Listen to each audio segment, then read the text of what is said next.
Antes de pasar a la siguiente historia, si es tu primera vez aquí, por favor, asegúrate de suscribirte a nuestro canal y presionar el icono de la campana para las próximas historias de terror.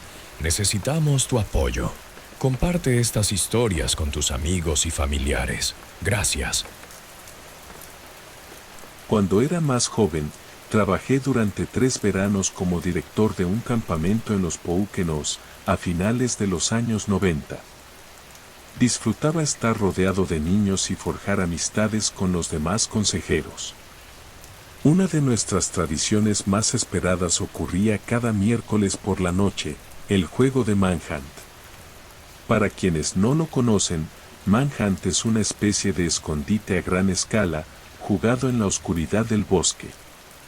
Un jugador es designado como el cazador, mientras todos los demás deben esconderse y moverse sigilosamente para no ser atrapados. Era emocionante, una mezcla de adrenalina, estrategia y risas, y yo lo esperaba con ansias cada semana. Sin embargo, la última vez que jugué cambió mi vida para siempre. Aquella noche comenzó como de costumbre. Eran las 8 en punto y el juego estaba por iniciar. Uno de los consejeros, a quien llamaré Sam para proteger su identidad, se ofreció como cazador. Puso la mano sobre sus ojos y comenzó a contar hasta 30. Todos los demás salimos corriendo hacia el bosque, esparciéndonos en diferentes direcciones. Yo elegí quedarme cerca del borde del bosque, por seguridad. Recuerdo que 2 chicos, a quienes llamaré Owen y Griffin, corrieron en la misma dirección que yo, pero más profundo entre los árboles. Pronto los perdí de vista. No me preocupé, pensé que serían atrapados como siempre ocurría. Me equivoqué. El juego continuó sin problemas. Algunos campistas fueron marcados y comenzaron a regresar al punto de partida. A las 8:30, como era costumbre, un zumbido fuerte en los altavoces anunció el fin del juego. Todos comenzamos a volver. Me tomó unos minutos regresar al lugar donde comenzó todo. Cuando llegué, Sam preguntó: ¿Están todos aquí? En ese momento miré a mi alrededor y sentí un nudo en el estómago. Owen y Griffin no estaban por ningún lado. Le conté a Sam lo que recordaba, y de inmediato ordenó a todos los campistas que regresaran a sus literas mientras el personal iniciaba una búsqueda. Pasaron 30 minutos y no hubo rastro de los chicos. La inquietud se convirtió en miedo. El dueño del campamento fue llamado. Nos pidió que los consejeros volviéramos a nuestras cabañas mientras la administración seguía buscando. Esa noche apenas dormí. Los pensamientos de Owen y Griffin no me dejaban en paz. A la mañana siguiente, la policía fue notificada. Se organizó una búsqueda exhaustiva por el bosque. Día tras día revisaron cada rincón. No encontraron nada. Solo quedaba una semana de campamento. Cuando terminó la temporada, decidí no volver jamás. Por mucho que traté de evitarlo, no pude dejar de culparme. Sentía que, de alguna forma, era responsable. ¿Y si los hubiese detenido? ¿Y si les hubiera dicho que se quedaran cerca? Además, volver habría sido visto como algo imprudente o incluso insensible por parte del personal y los padres. Lo peor de todo es que, hasta el día de hoy, Owen y Griffin siguen desaparecidos. Permanecen en la lista de personas extraviadas y el caso nunca se resolvió. A veces me torturo imaginando qué pudo haberles pasado. Quizás se adentraron tanto en el bosque que no pudieron regresar. Tal vez un animal salvaje los atacó. Pero lo más probable, y lo más doloroso de aceptar, es que alguien los haya tomado. Nunca podré borrar esa noche. Nunca dejaré de sentir que pude haber hecho algo más.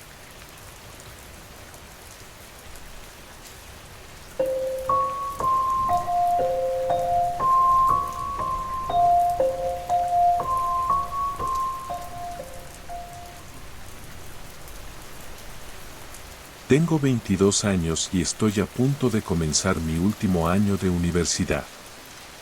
Hacer amigos nunca ha sido fácil para mí y no sé muy bien por qué.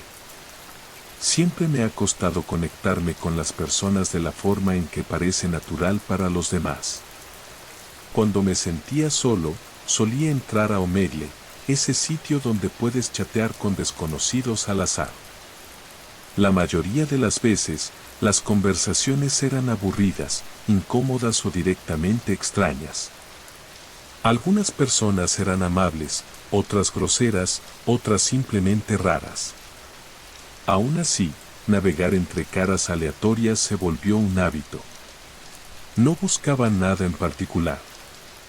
Tal vez solo quería sentir que había alguien al otro lado, aunque fuera por unos minutos. Pero todo cambió la semana pasada. Algo ocurrió una noche que me hizo abandonar el sitio para siempre. Como de costumbre, la mayoría de los usuarios pasaban de largo sin decir una palabra.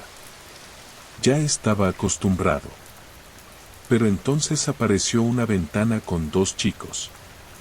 Uno parecía tener unos 15 o 16 años. El otro, apenas 10. Desde el primer segundo, su imagen me inquietó. El mayor sostenía un cuchillo a plena vista. No intentaba ocultarlo. Lo sostenía apuntando, de forma amenazante, hacia el más joven. Sentí una punzada de alarma. Mi cuerpo se congeló. El corazón me latía con fuerza, pero no podía apartar la vista. Algo me decía que no debía desconectarme. No todavía.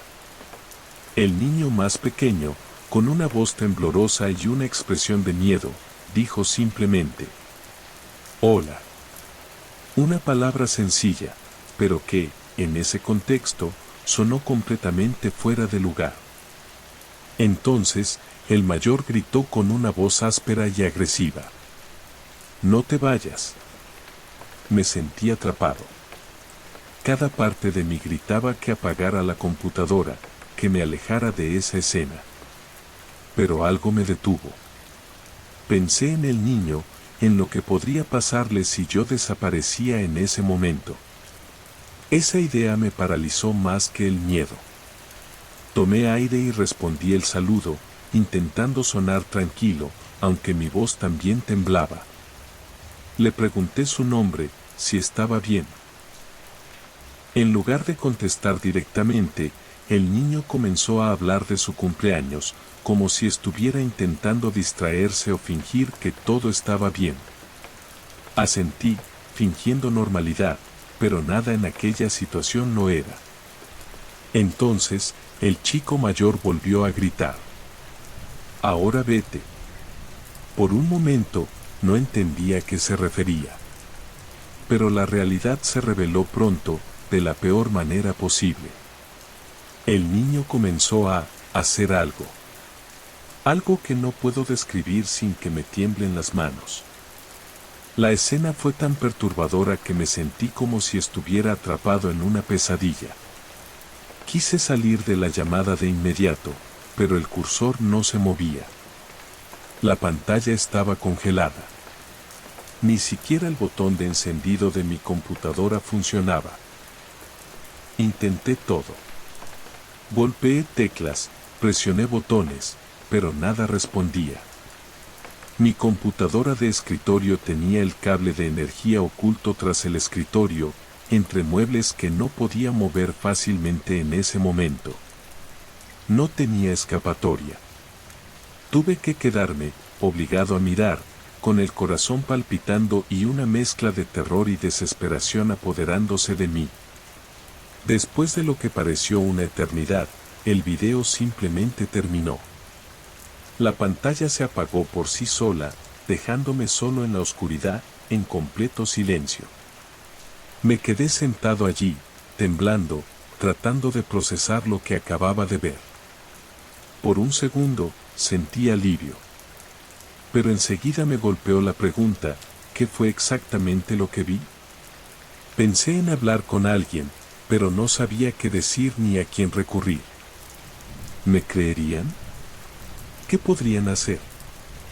No sabía si los chicos estaban actuando, si era una broma macabra o si algo realmente horrible estaba ocurriendo, pero el miedo en los ojos del niño era real. Lo sentí. Algo terrible sucedía en su vida, y me duele no haber podido hacer nada. Desde esa noche no he vuelto a entrar a Omegle. Algunas cosas son demasiado perturbadoras como para arriesgarse a verlas una segunda vez. Antes de pasar a la siguiente historia, si es tu primera vez aquí, por favor, asegúrate de suscribirte a nuestro canal y presionar el icono de la campana para las próximas historias de terror. Necesitamos tu apoyo. Comparte estas historias con tus amigos y familiares. Gracias.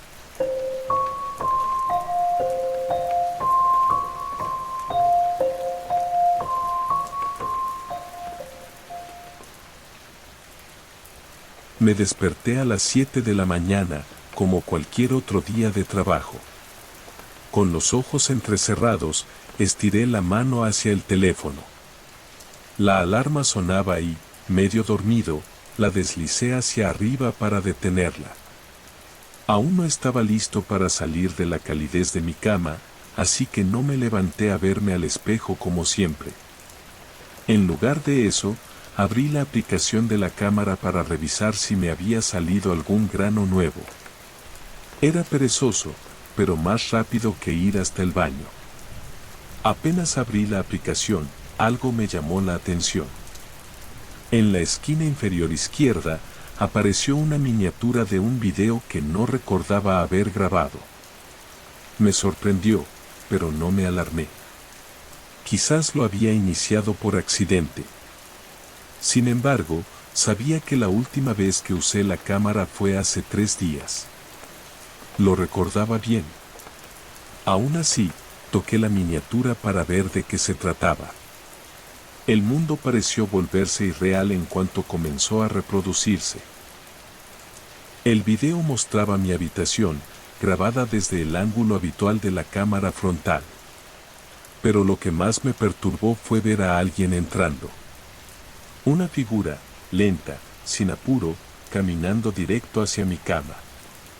Cuando la cámara cambió de perspectiva, me vi a mí mismo, dormido. Sin la menor idea de lo que estaba ocurriendo. La figura se inclinó hacia la cámara, tomó una foto de mi rostro y luego se alejó sin hacer ruido, saliendo de la habitación como si nada. Me sentí enfermo. Algo no encajaba. ¿Cómo no me desperté? Nunca he dormido profundamente y mi pieza es pequeña. Debería haber notado cualquier movimiento. Pero ahí estaba, roncando suavemente, completamente ajeno. Lo primero que hice fue levantarme de golpe y revisar el departamento. Abrí puertas, miré detrás de los muebles, revisé los rincones y hasta el interior del closet. Todo estaba en su lugar. Ningún signo de entrada forzada. Ningún desorden. Nada. Y entonces lo recordé. La noche anterior había olvidado cerrar la puerta con llave. El golpe de culpa fue inmediato. Cualquiera pudo haber entrado. Alguien lo hizo. Alguien se metió a mi departamento mientras dormía, se acercó a mi cama y me grabó.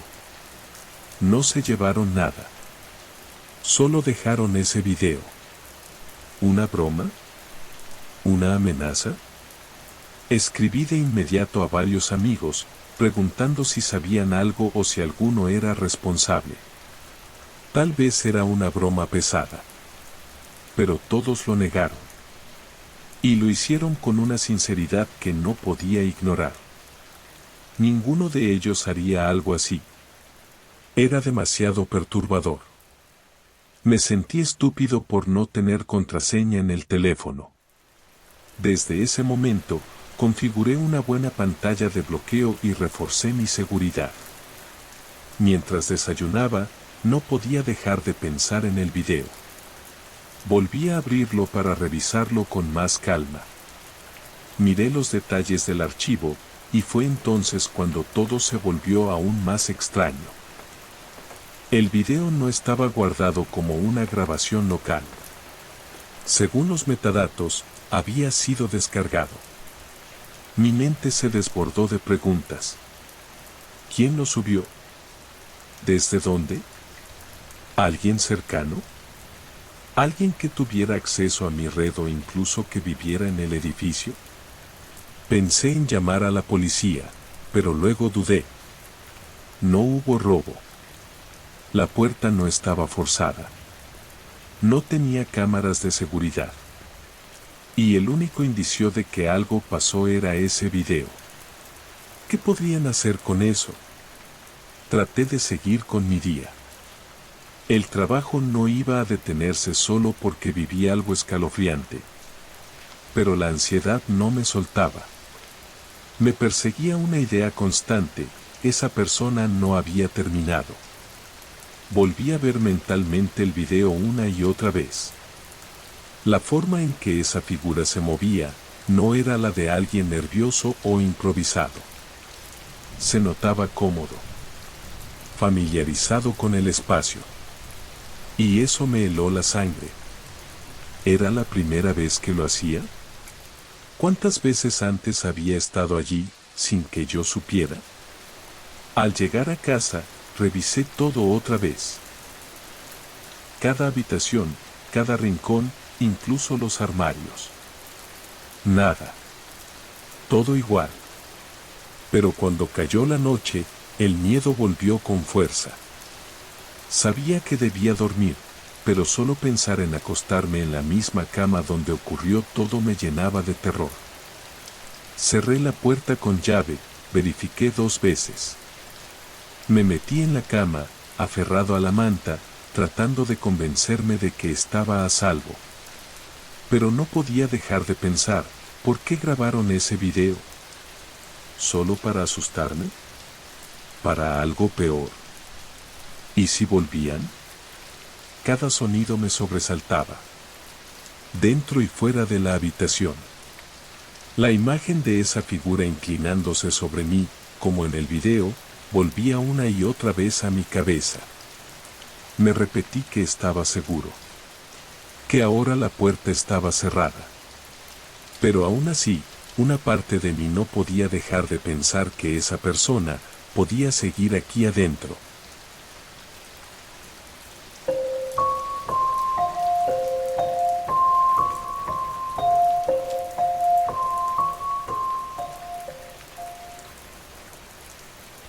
Este evento ocurrió en 2004, cuando yo era estudiante de secundaria. Asistía a una escuela en la ciudad de Nueva York llamada Wollstonecraft, ubicada cerca de Union Square. No era una escuela como las demás. Era una institución especializada en educación para estudiantes con condiciones como TOC, autismo leve o Asperger. En lugar de dividirnos por grados escolares, nos agrupaban según nuestras necesidades de aprendizaje. Desde niño me habían diagnosticado con trasevero y TOC. La mayoría de los chicos en mis clases eran como yo, funcionales, sociales en cierto nivel, con dificultades, pero capaces de integrarse. Nuestra rutina era peculiar, compartíamos todas las clases con los mismos compañeros, así que conocía muy bien al grupo con el que estuve durante casi 4 años. La mayoría eran amables. Todos, menos uno. Su nombre era Quentin. No era un tipo aterrador. No era violento, ni cruel. Pero había algo en el que siempre me incomodó. No tenía amigos cercanos y, aunque hablaba con nosotros de vez en cuando, su forma de mirar simplemente te hacía sentir observado, invadido. A veces hablábamos. Pensaba que era un poco extraño, pero no me molestaba realmente. Hasta que las cosas empezaron a sentirse raras. Todo comenzó como cualquier otro día. Estábamos en clase de historia, y el profesor hablaba sobre las elecciones presidenciales de ese año. Era 2004. George W. Bush buscaba la reelección. Trump todavía no era presidente, ni siquiera candidato serio, pero se hablaba de él como figura pública. El profesor nos pidió que opináramos sobre quién creíamos que ganaría. Cuando llegó el turno de Quinten, respondió con tranquilidad que esperaba que Bush ganara. Dijo que le gustaban sus políticas, especialmente sobre las armas. Según él, todos deberían tener derecho a poseer una para protegerse. Hasta ahí, era solo una opinión. Pero luego, con un tono casi casual, agregó que tenía una pistola de aire comprimido. Y que algún día la llevaría a la escuela. Todos nos reímos. Pensamos que era una broma absurda, de esas que se dicen solo para llamar la atención. Quinten no se rió. Solo nos miró, como siempre, con esa expresión inexpresiva, lejana. Con el paso de los días, olvidé sus palabras. O mejor dicho, las dejé en segundo plano. Hasta que algo ocurrió. Era martes. Estaba en mi segunda clase cuando sonó la alarma de emergencia. Nos desconcertó a todos. No era común que hicieran simulacros sin previo aviso, y esta vez nadie sabía nada. El ambiente cambió de inmediato. El aula se llenó de tensión. Nadie hablaba. Las persianas estaban cerradas, así que no podíamos ver nada. Pero sí escuchábamos. Al principio, sonidos lejanos. Luego, puertas golpeando. Ruidos de pasos apresurados. Tal vez gente empujándose. Y después, un silencio tenso. Minutos más tarde, la puerta de las escaleras se abrió con fuerza. Todo quedó en suspenso. Y entonces, la voz de la directora sonó por los altavoces. Temblorosa, aunque trataba de mantener la calma. Dijo que el cierre había terminado. Que todos debíamos irnos a casa temprano, por seguridad. Algo había pasado. Rápidamente reunimos nuestras cosas. Salimos sin saber qué pensar. Encendí mi teléfono en cuanto puse un pie fuera del edificio. Era uno de esos celulares plegables, de los antiguos, pero servía. Normalmente no lo llevaba a la escuela, para evitar distracciones. Un amigo se me acercó y dijo algo que quedó grabado en mi mente, como si lo hubiera escuchado ayer. Esto es una locura, hermano. Quinten trajo una pistola de aire comprimido a la escuela. Lo arrestaron. Me quedé en shock. De pronto, todo encajó. Aquella vez en clase, cuando dijo que la llevaría, no estaba bromeando. Nadie imaginó que hablaba en serio. Nadie pensó que lo haría. No sé qué intención tenía, ni qué iba a hacer con ella, pero lo que fuera, no podía ser bueno. Fue inquietante de una manera que nunca esperé. Pensar que alguien que conocía, aunque apenas habláramos, había hecho algo así, me hizo ver todo de forma diferente. El resto del año transcurrió sin incidentes. Las clases continuaron. Volvimos a la rutina. Pero nunca olvidé ese día. Años después, aún me acompaña el recuerdo. No como un trauma, sino como una advertencia. Las cosas pueden cambiar en un instante. Las personas, incluso las más calladas, pueden estar lidiando con mucho más de lo que muestran. Hoy soy profesor de inglés en una escuela secundaria. Ayudo a mis estudiantes a expresarse, a lidiar con sus propios desafíos. No sé qué pasó con Quinten. Nunca lo volví a ver. A veces me pregunto qué camino tomó. Con lo poco que supe de él, no parecía uno bueno. Sin embargo, quiero creer que, de alguna manera, encontró ayuda. Ese evento sigue fresco en mi mente. cambió mi forma de ver a las personas. Me enseñó que los pequeños signos, las señales sutiles, pueden esconder algo profundo. Y que, a veces, el peligro no está donde creemos, sino donde menos lo esperamos.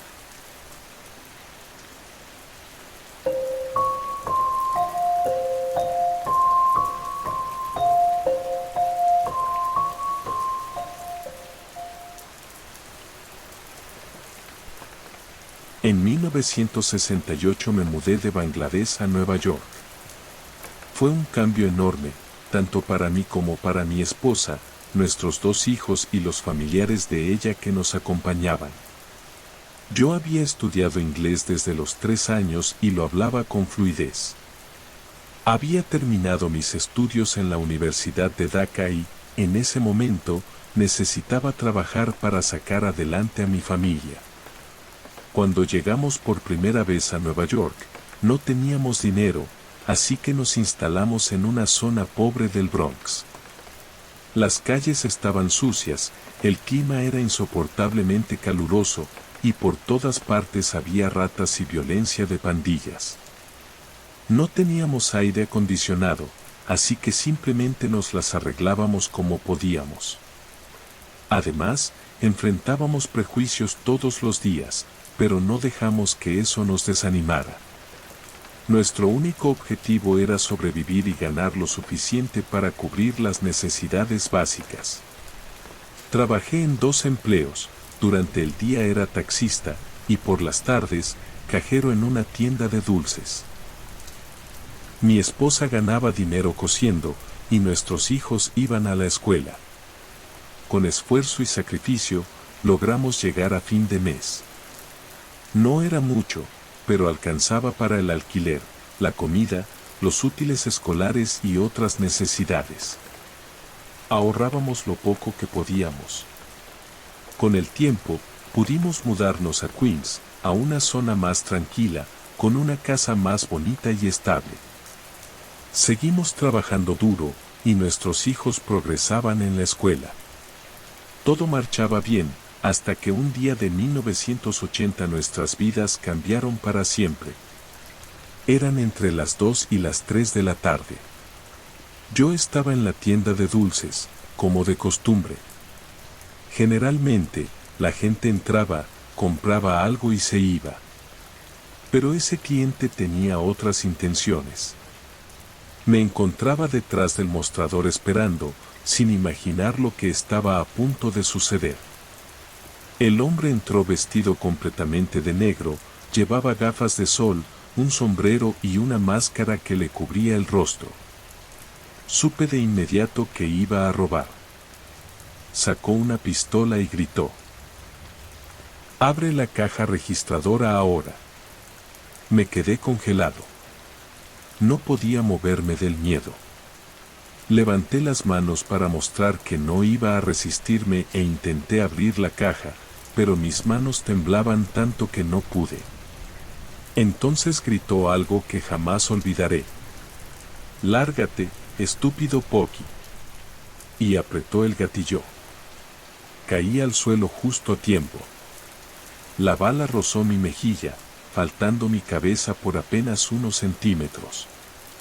Mientras yacía en el suelo, el ladrón rompió la caja registradora, hizo que el dinero cayera al suelo, lo metió rápidamente en una bolsa negra y salió corriendo. Minutos después, varias personas se acercaron, alarmadas por el disparo. 6 entraron a la tienda a ver si estaba bien. Logré decirles que sí, aunque el dolor en la cara me dificultaba hablar. Una mujer dijo que había llamado al 911 y que la ambulancia venía en camino. Cuando llegó, me trasladaron al hospital. Mi esposa fue notificada y llegó lo más rápido que pudo. Lloró, pero eran lágrimas de alivio, yo estaba vivo. Más tarde, la policía vino a tomarme declaración. Me preguntaron cómo era el ladrón, pero no pude dar muchos detalles, ya que tenía el rostro cubierto. Agradecieron mi ayuda y prometieron informarme si lo atrapaban. 2 días después, regresé a casa y traté de retomar mi rutina. Los dueños de la tienda fueron lo suficientemente amables como para cubrir todos los gastos médicos. Lamentablemente, a pesar de los esfuerzos de la policía, el ladrón nunca fue encontrado. Esa experiencia me marcó profundamente. Me hizo reflexionar sobre lo cerca que estuve de perder la vida y lo afortunado que fui de haber sobrevivido. Hoy, tanto mi esposa como yo estamos jubilados y aún vivimos en nuestro hogar en Queens. La vida ha cambiado mucho desde entonces. Nuestros hijos han tenido éxito. Uno es médico, otro abogado, y nuestra hija, que nació en Estados Unidos, es escritora. Si alguna vez trabajas en servicio al cliente, déjame darte un consejo: mantente siempre atento a lo que ocurre a tu alrededor. Y si alguna vez te ves cara a cara con un ladrón armado, entrega el dinero sin pensarlo. Tu vida vale mucho más que cualquier cantidad de efectivo. Antes de pasar a la siguiente historia, si es tu primera vez aquí, por favor, asegúrate de suscribirte a nuestro canal y presionar el icono de la campana para las próximas historias de terror. Necesitamos tu apoyo. Comparte estas historias con tus amigos y familiares. Gracias.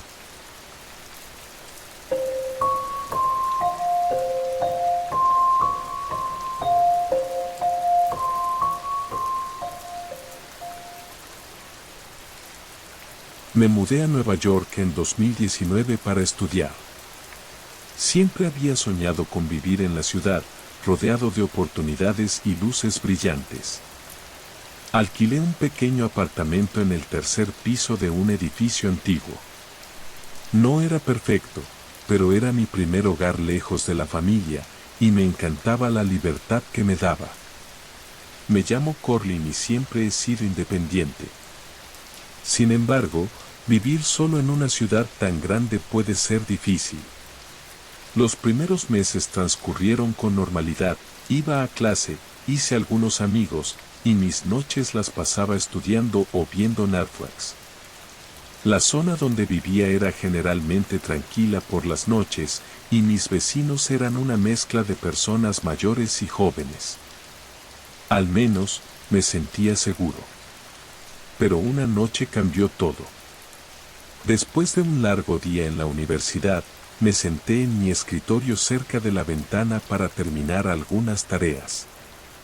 Era tarde, tal vez alrededor de las 11 de la noche. Desde mi ventana podía ver la parte trasera de otro edificio, con un callejón entre ambos. Normalmente el callejón estaba vacío, salvo por algunos botes de basura o un gato callejero ocasional. Pero esa noche vi algo distinto.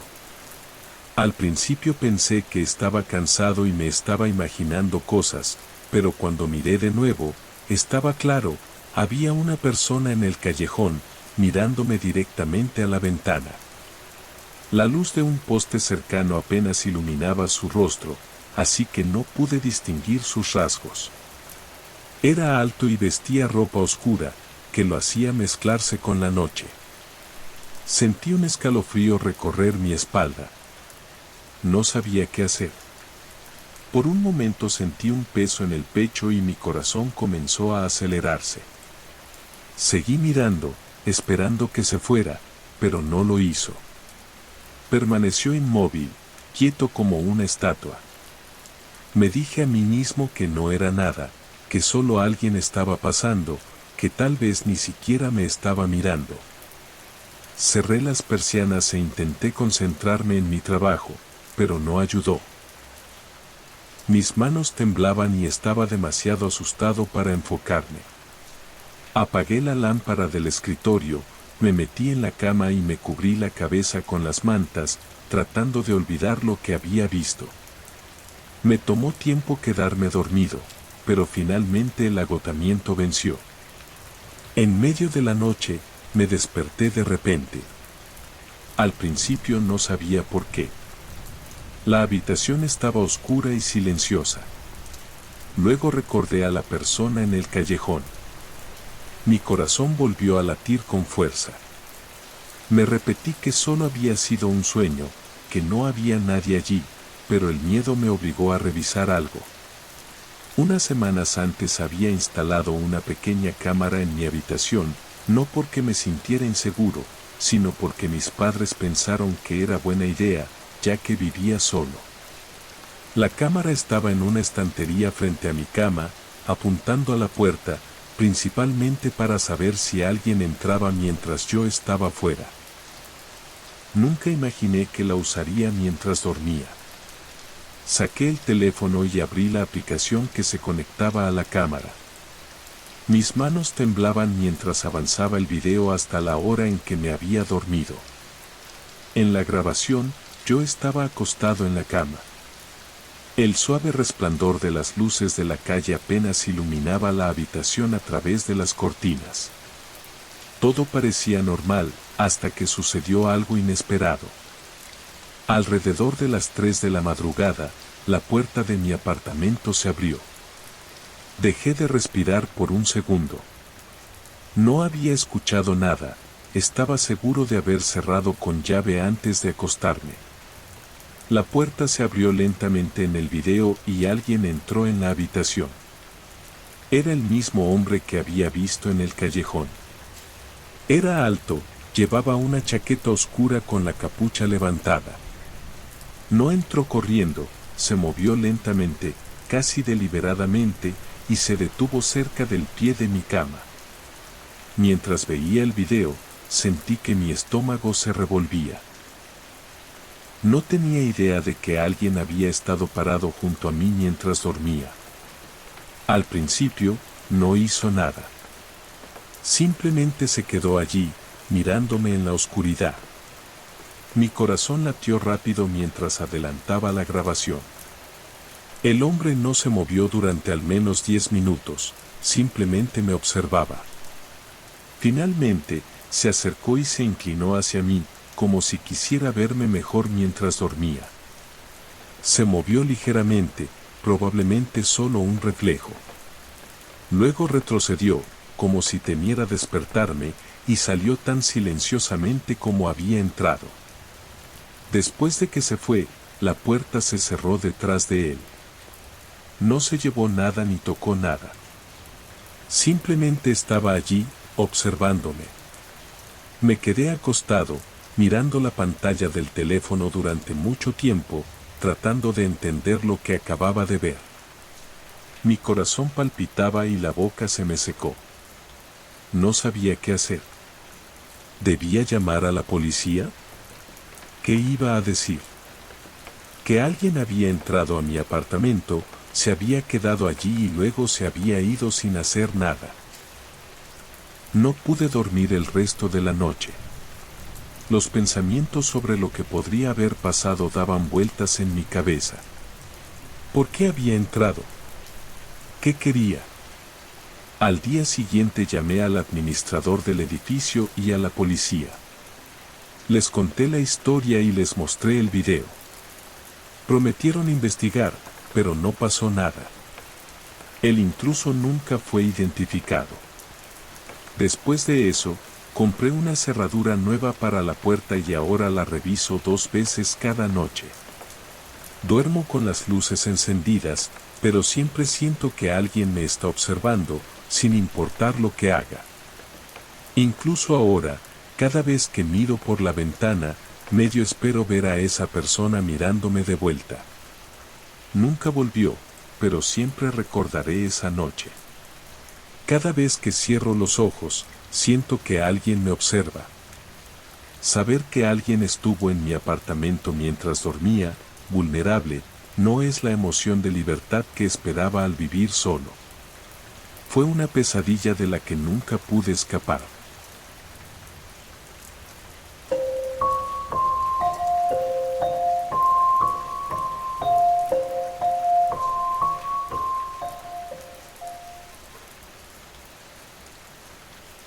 Era tarde en la noche y la carretera rural estaba completamente vacía.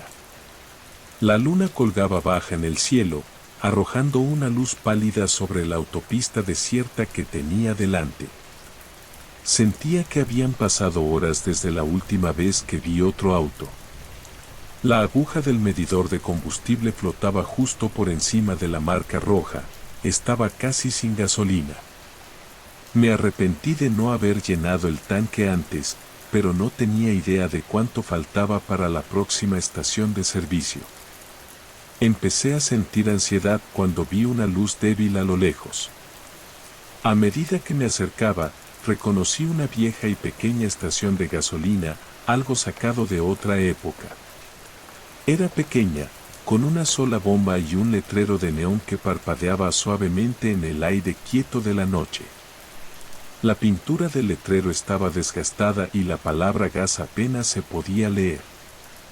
La pequeña tienda detrás de la bomba estaba oscura, pero no me importaba, solo necesitaba combustible. Apagué el motor y salí del auto. Afuera, el silencio era inquietante, ni siquiera se oía el sonido de insectos o el susurro de las hojas. Sentí como si la estación estuviera aislada del resto del mundo, existiendo en su propia burbuja de silencio.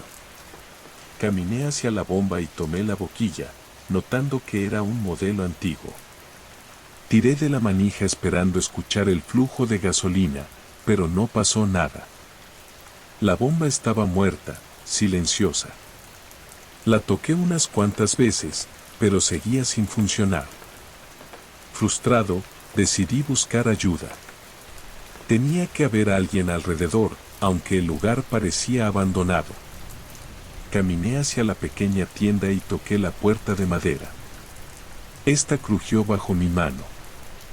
Dentro, la habitación estaba polvorienta y una única bombilla colgante parpadeaba encendiéndose y apagándose. Los estantes estaban mayormente vacíos, apenas con algunos artículos que parecían haber estado ahí durante décadas. Al fondo, detrás del mostrador, se sentaba un anciano encorvado en una silla gastada. Por un momento pensé que estaba dormido, sus ojos estaban medio cerrados, su rostro sucio, parecía no haberse lavado en años, y su piel pálida casi gris. Sus manos descansaban rígidas sobre el mostrador. Disculpe, dije, mi voz sonando demasiado fuerte en la silenciosa habitación. La bomba no está funcionando. Necesito gasolina. El anciano no respondió de inmediato. Parpadeó lentamente, su mirada opaca y distante. Tras lo que pareció una eternidad, asintió una sola vez, alcanzó debajo del mostrador y sacó una pequeña llave de metal, dejándola caer frente a mí con un suave golpe. Inténtalo de nuevo, dijo con voz baja y áspera, como si no hablara en años. Aliviado, tomé la llave y volví afuera. Encontré una pequeña ranura en un lado de la bomba, inserté la llave y la giré. La bomba finalmente cobró vida. Llené el tanque rápidamente. Sentí que un peso se levantaba de mis hombros. Cuando terminé, miré hacia la tienda y la luz ya estaba apagada. Fruncí el ceño, pero me dije que estaba cansado y ansioso por regresar a la carretera, dejando atrás ese extraño lugar. Mientras conducía, la estación de gasolina desapareció en la oscuridad. Sin embargo, un sentimiento de inquietud comenzó a crecer en mí. Los árboles parecían más grandes, la carretera más oscura. Ignoré el pensamiento diciéndome que solo estaba cansado. Al día siguiente, ese sentimiento extraño permanecía. No podía dejar de pensar en la estación de gasolina, tan antigua y fuera de lugar. El anciano detrás del mostrador, con su piel pálida y ojos vacíos, tampoco parecía normal. Mi curiosidad me ganó y decidí preguntarle a un local sobre la estación. Conocía a alguien que vivía cerca y le conté lo sucedido. Esperaba que asintiera, pero en cambio me miró como si hubiera dicho una locura. No hay una estación de gasolina en esa carretera, dijo firme. No ha habido una desde hace décadas. Se quemó hace unos 30 años. Nadie ha pasado por ahí desde entonces. Sentí un escalofrío recorrer mi espalda. Pero yo estuve allí anoche, murmuré. Llené mi tanque. Hablé con el hombre dentro. El hombre negó lentamente con la cabeza, mirándome con mezcla de lástima e incredulidad. Debes haber visto otra cosa. Esa estación no existe hace mucho tiempo. No supe qué decir. Recordaba claramente la vieja estación, al anciano detrás del mostrador, los estantes polvorientos y el letrero parpadeante. Pero él insistía en que nada de eso era real. Desde entonces no he vuelto a conducir por esa carretera. A veces pienso en esa estación y en el anciano con los ojos muertos y pálidos. Me pregunto qué fue lo que realmente vi esa noche. Sea lo que sea, sé que no fue normal.